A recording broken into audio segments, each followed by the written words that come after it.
Narratives with Aamir Rana में खुशामदीद। और आज फिर हम बात करेंगे दहशतगर्दी के ऊपर, और इस सिलसिले में दो मौजू हमारे पेश नज़र रहेंगे। पहला ये कि जो दिल्ली में हमले हुए वो उसकी पेशरफ्त कहाँ तक हुई है, और ये कि इस्लामाबाद के हमलों के साथ, और फिर ये कि हम एक लार्जर कॉन्टेक्स्ट में देख रहे हैं इन चीज़ों को कि दहशतगर्द कैसे जो हैं बाज़ दफ़ा वो अपने मकासद के हसूल के लिए ऐसी सूरत हाल क्रिएट करते हैं कि रियासतें जो हैं ना चाहते हुए भी या चाहते हुए भी अपने स्ट्रेटजिक अहदाफ के लिए एक जंग में कूद पड़ती हैं, और कॉन्फ्लिक्ट जो है वो फैलना शुरू हो जाता है। तो सबसे पहले तो ये कि हमने कल बात की थी कि ये जितनी भी तहकीक हो रही है इंडिया में दिल्ली के दहशतगर्द हमले को लेके, उसके बारे में दो रुझान चल रहे हैं। एक ये कि रियासती इदारे देख रहे हैं कि इसमें जैश मोहम्मद का कितना हाथ है, और क्योंकि अगर ये जैश मोहम्मद का इसमें इनको कोई भी क्लू मिलता है तो फिर पाकिस्तान की तरफ जो फिंगर पॉइंट करना उनके लिए आसान हो जाएगा, और अगर नहीं है तो फिर सूरत हाल चेंज हो जाएगी।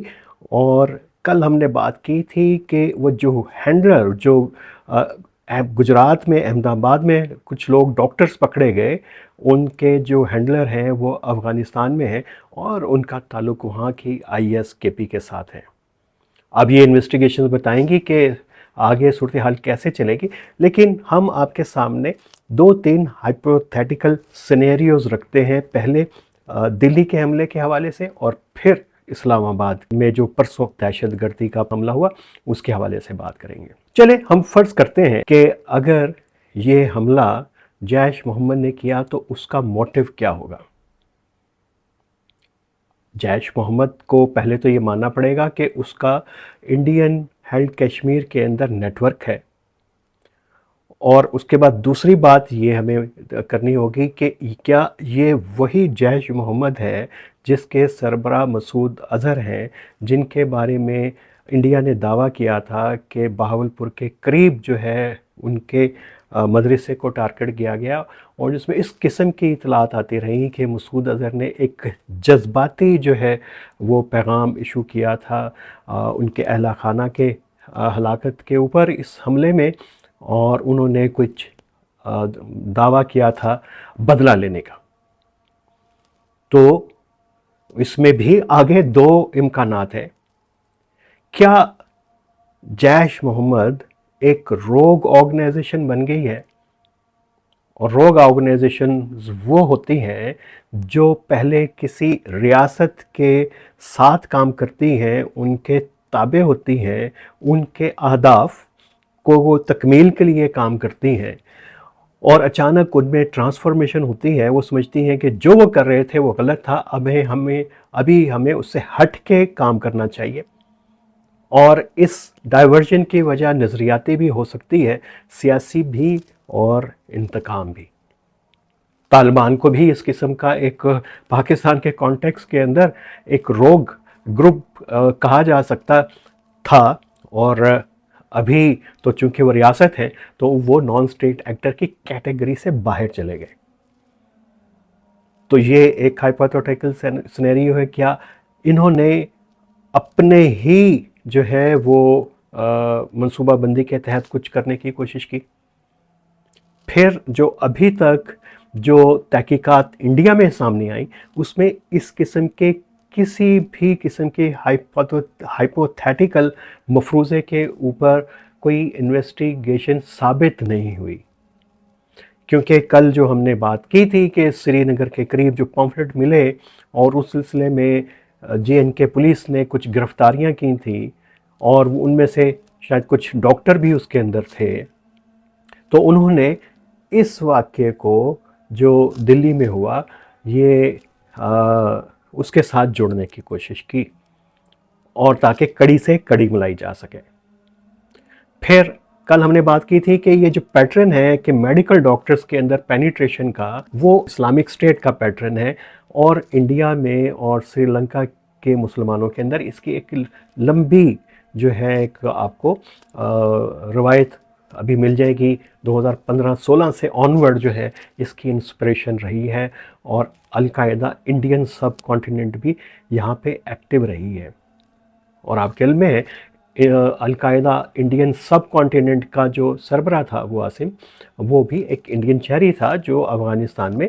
एक ड्रोन हमले में, अमेरिकी हमले के अंदर मारा गया। और अगर ये ISKP है तो ये फिर पूरी जो इन्वेस्टिगेशन है, ये जो सिनेरियो है बिल्कुल तब्दील हो जाएगा। वो इसलिए कि ये इम्कान फिर इसमें गालिब नज़र आ रहा है कि ये जो तंजीमें हैं अपने नाम जो है वो बदलती हैं, एक जाली कवर नाम के तौर पे भी काम करती हैं। एक दौर के अंदर तो मुख्तलिफ ये जो ऑपरेशंस हैं, स्लीपर सेल्स हैं, उनके नाम भी अलहदा से एक डेडिकेटेड नाम रखते थे, जैसा कि इस्लामाबाद के हमले के अंदर भी हुआ। अगरचे उसके अहरार ने ज़िम्मेदारी ली, लेकिन इस हमले की जो तफसीलात आते आते जो रुक गई, उसमें भी लगता था कि ये इन्होंने भी एक कवर ऑपरेशन के तौर पे उसका नाम रखा था। तहरीक जहाद पाकिस्तान इसकी बेहतरीन मिसाल है, अचानक आई और गायब हो गई। उसके बारे में बहुत सारी स्पेकुलेशन थी। उसने कैंट के ऊपर हमला किया और बड़े बड़े दहशतगर्द हमले किए 23-24 में, और उसके बारे में था कि अफ़गान तालिबान है, गुल बहादुर है, TTP है। फिर इनमें फूट पड़ गई तो बाद में पता चला कि ये तो एक इसी तरीके का कवर नेम था। और अगर ये ISKP ये कर रही है, और तो इसका मतलब ये है कि वो एक ऐसे मौके की तलाश में है कि इस खित्ते के अंदर एक बड़ा तसादुम हो जाए, उसमें इंडिया पाकिस्तान जो है वो लड़ पड़े, और अफ़गानिस्तान जो कि ऑलरेडी ISKP के टारगेट के ऊपर है, तालिबान की लीडरशिप, तो वहाँ से भी जो है दबाव बढ़ना शुरू हो जाए, और जो 3-4 महाज़ों की जो जंग है वो यहाँ पे छिड़ जाए। तो उसमें उसके लिए तो बहुत आसान है कि वो जैश मोहम्मद का नाम लें, लेकिन अभी तक उन्होंने नाम नहीं लिया, और ये जो अभी स्पेकुलेशंस हैं उसको जोड़ने की कोशिश कर रहे हैं। तो उसमें ये पहलू भी मद्देनज़र रखा जा सकता है। अगर ये पहलू कहीं पे जुड़ता है तो उसके बाद ये इम्कान बिल्कुल नज़रअंदाज नहीं किया जा सकता कि कोई और कुव्वत जो है वो नॉन स्टेट एक्टर यह इस खित्ते में अमन और अमान देखना नहीं चाहता। इसकी मिसाल हम पहले दे चुके हैं, और आज फिर मौका है कि उस मिसाल को कोट किया जाए। वो ये कि जब मुंबई के दहशतगर्दी के हमले हुए थे तो वो अलकायदा का प्लान ये था कि इंडिया और पाकिस्तान में जब जंग होगी तो पाकिस्तान की तवज्जो पाकिस्तान के कबायली इलाकों से हट जाएगी, और उसकी रियासत की हमदर्दियाँ जो हैं वो तालिबान के साथ, TTP के साथ, अलकायदा के साथ आ जाएंगी। और हुआ भी यही था कि जिस वक्त जो जंग की सूरत हाल बनने लगी और बनते बनते टल गई, तो एक नई नई ये तंजीम थी TTP उस वक्त, तो इसके सरबरा ने कहा था कि अगर ज़रूरत पड़ी तो हम इंडिया में जाके लड़ेंगे। तो ये भी हमें तनाजुर, इसलिए ये जो नॉन स्टेट एक्टर्स हैं इनकी स्ट्रेटजीज़ को, इनके पॉलिटिकल टैक्टिक्स को भी समझना उतना ही ज़रूरी है जितना कि इनके ऑपरेशनल टैक्टिक्स को है। और ऑपरेशनल टैक्टिक्स जो हैं जो अभी ये इस्तेमाल हुए वो इंडिया के अंदर, और डॉक्टर्स ने जो ये किया उसमें ख़ातून का नाम भी आ रहा है, उसमें वो जो पैटर्न है वो इंडिया IS का भी नहीं है। ये भी एक अजीब सी बात है। अगरचे डॉक्टर्स का ताल्लुक जो है वो ISKP के साथ रहा, या कुछ सेल्फ रेडिकल जो हैं वो बड़ी तंजीमों से रब्ता करने की कोशिश करते हैं या उनका नाम इस्तेमाल करते हैं। इस तरह के बहुत सारे जो सेल्फ रेडिकलाइज जो हमले हैं पाकिस्तान में भी हुए हैं, और वो हुए हैं इवन के जो ईस्टर बॉम्बिंग थी कोलंबो की, उसके अंदर भी वो सेल्फ रेडिकल थे, तो बाद में उनके राब्ते जो हैं आलमी दहशतगर्द तंजीमों से कायम हुए। तो सेल्फ रेडिकल, क्योंकि ISKP का स्टाइल जो ईस्टर बॉम्बिंग में था, जो सबसे बड़ा अटैक था, और उससे पहले AQIS का जो अटैक थे, IS के अटैक थे, दोनों के पैटर्न खासे सिमिलर हैं इंटरनेशनल टेररिज्म के हवाले से, जो ढाका कैफ़े में था। ये एक सीरीज़ होती है बॉम्बिंग की और मैसिव अटैक्स होते हैं, और जैसा कि पाकिस्तान में आईएस की भी मैसिव अटैक करती है, जैसे पेशावर की इमाम बारगाह में या कोयटा की जो है वो चर्चेस के अंदर उसके बड़े हमले पाकिस्तान में इसी नौइयत के। तो ये कार को लेके जाना, और उसका अभी तक की इन्वेस्टिगेशंस ये लग रही हैं कि वो जो मटेरियल ख़रीदा और जो इस्तेमाल करने की कोशिश की वो मुकामी था, और ये एक अनाड़ी या अभी बहुत ज़्यादा यूज़ टू लोग नहीं हुए थे दहशतगर्दी की वारदातों में। तो इसका बहुत बड़ा इम्कान है कि ये सेल्फ रेडिकलिज्म है, और ये जो लोन वुल्फ्स का एक ग्रुप था, और इसमें अभी तक तो है उन्होंने कुछ गिरफ्तारियां की, लेकिन इनके नंबर्स का नहीं पता कि ये हैं कितने, 7 हैं, 8 हैं, 10 या 12 हैं। तो अगर ये है तो इंडिया को फिर, जिसे हम कहते हैं कि अपनी मंजी के नीचे डांग फेरना होगा कि ये रद्द अमल क्यों आ रहा है पढ़े लिखे मुसलमानों में, और जो ख़ास तौर के ऊपर मेडिकल के प्रोफेशंस के अंदर हैं। इस हवाले से इंडिया में एक तो ज़ाहिर है कि एक सियासी वो पूरी कोशिश है रियासत की, और एक बहुत बड़ा जो मीडिया का पार्ट है उसका जो है वो पूरी कोशिश ये है कि इसके दांदे जो हैं वो मिलाए जाएं जैश मोहम्मद से, ताकि पाकिस्तान का नाम आए, और जो उनके जज्बात जो उभले हुए हैं और जो अपने झाग उनके मुंह से निकल रहे हैं, तो वो उनकी जो पेशन गोइयाँ दुरुस्त साबित हो जाएं। लेकिन कुछ सेन वाइसेस भी हैं अभी, जो परवीन सवामी का एक वीलॉग जो है वो उसमें उन्होंने बहुत सारे पर्सपेक्टिव तो रखे हैं, और कोशिश की है उन्होंने अपने तौर के ऊपर कि चीज़ों को ऑब्जेक्टिवली देखें। और उसमें इस बात को भी देखा ज़ाकिर मूसा को कि किस्से को भी, और ज़ाकिर मूसा का किस्सा इसलिए भी ज़रूरी है यहाँ पे, उसका पूरा किरदार, कि वो ज़ाकिर मूसा जो है वो पाकिस्तान के बैनर तरह जहाद का मुखालिफ था, और उसने इंडिपेंडेंट जहाद के लिए कश्मीर में जो है वो राय साज़ी की थी, और अपना नेटवर्क बनाया था ग़ुज़वतुल मुजाहिदीन के नाम से, और पहले उससे वो AQIS के अंदर भी उसके रवाबित के बारे में इतलात आती रही थी, और ये भी कि वो IS के पीछे भी रहा था। तो ये जो एक और बड़ा अहम पहलू है कि वो जो श्रीनगर की जो वॉल जैकिंग के साथ, पोस्टर्स के साथ ज़िक्र गाया जा रहा है, उसमें ये एक पहलू ये भी है कि जैश अब पाकिस्तान की प्रॉक्सी समझी जाती है, और ग़ज़वतुल हिंद जो है वो पाकिस्तान का एंटी, यानी पाकिस्तानी तंजीमों का एक एंटी जो है थीसिस है, और जो इंडिपेंडेंट जहाद, ग्लोबल जहाद की बात करता। तो ये मुमकिन नहीं है कि जैश और ग़ज़वा जो है वो आपस में मिल के ऑपरेशन करें। तो ये तो आग और पानी वाली बात हुई। तो यहाँ पे भी लगता है कि ये जो पोस्टर्स हुए वहाँ पे भी कुछ सेल्फ रेडिकल थे, उनका ताल्लुक ये जो फरीदाबाद वाले सेल के साथ इंडिया में और आंध्र प्रदेश वालों के साथ कितना है, ये अभी तक ये बहुत वाज़ेह नहीं है। तो ये एक और भी बड़ा मुतज़ाद पहलू है जो चीज़ों को समझने में मदद दे रहा है। चलें, अभी हमने ये बात की, और ये बात इसलिए अहम है कि अगर जैश का नाम आता है तो फिर ये एक बड़ी जंग की तरफ खिंचता जाएगा, और अगर ये इंडिया के अपना सेल्फ रेडिकलिज्म का वाक़या है, और कल भी हमने अदाद शुमार आपके सामने रखे थे कि वहाँ पे मुसलमानों में भी रेडिकलिज्म है जो अलकायदा से इंस्पायर्ड है, जो पाकिस्तान से ताल्लुक़ तंजीमों से नहीं है, पाकिस्तान के उतने ही मुखालिफ हैं जितने इंडिया मुखालिफ है, लेकिन उनका जो रेडिकलिज्म है वो ग्लोबल रेडिकलिज्म है। तो फिर इंडिया और पाकिस्तान का जो कॉन्फ्लिक्ट जो है उसमें जो है वो शायद इतना बढ़ावा ना हो, और ये संदूर 2 की बातें हैं, ये बातें जो हैं ये बहाना फिर इंडिया के हाथ ना आए। और इस्लामाबाद के अंदर जो इतलात आ रही हैं कि एहरार ने किया, और लगता है ये भी है कि ये भी एक ही किस्म का कहीं पे, और उससे पहले वाना के अंदर तो हमें पता है कि वहाँ पे कौन से ग्रुप इन्वॉल्व हैं, और ये इस्लामाबाद के अंदर ये कामयाब हो जाना, और गोलड़ा से एक सुसाइड बॉम्बर का एक ऑनलाइन बाइक को लेके, तो ये उस ख़तरे की निशानदेही करता है, और कि यहाँ पे भी कोई स्पॉइलर है, और ये भी इम्कान है कि इनका हैंडलर अफ़गानिस्तान में कोई एक ही हो, क्योंकि जो एहरार का आ रहा है, एहरार टीटीपी के अंदर वो एक धड़ा या हल्का है जो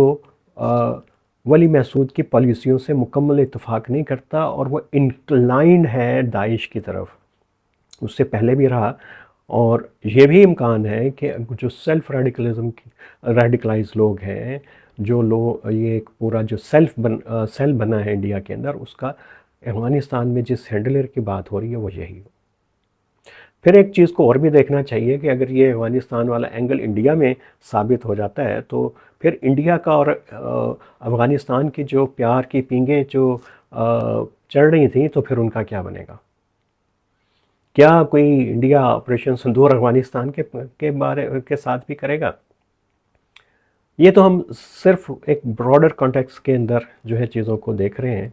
और ये इस्लामाबाद के धमाके के पीछे इसको भी हम नज़रअंदाज नहीं कर सकते। बहुत सारी स्पेकुलेशन यहाँ पे हो रही थी जी कि ये टारगेट कचहरी नहीं थी, बल्कि सेनेटर इरफान सदीक़ का जनाजा था जो उसी सेक्टर। ऐसी कोई बात नहीं, क्योंकि ये जो दहशतगर्द ग्रुप है ख़ास तौर पे पाकिस्तान की अदालतों को टारगेट करते रहे हैं, पुलिस को टारगेट करते रहे हैं, क्योंकि ये शुरू से ये समझते हैं कि यही इदारे हैं